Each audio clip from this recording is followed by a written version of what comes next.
आइल बंगाल से बास्टनी के चाल हा आइल बंगाल से बास्टनी के चाल हा कमर हिला के तब भारत बवाल हा देखो एकर गोरे गोरे गाल हा आदि के बताओ आदि किसका के माल हा आदि के बताओ आदि किसका के माल हा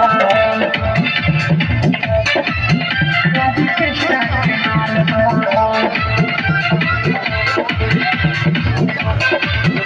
आदि किसका के माल हा आदि किसका के माल हा लूटा बरतिया हो तुम्हारा जहाँ के रतिया हो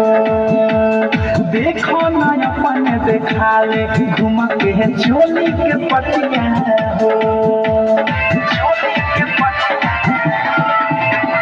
लूटा बरतिया हो तुम्हारा जहाँ के रतिया हो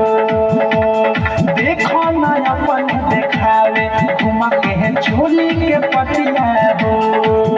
बापे गजब बोलाई बाजब के चीज हाथ भीतरी घुसा के सजाए के गीज ढोढ़िए खड़ देखो डुली नीचे खाल हो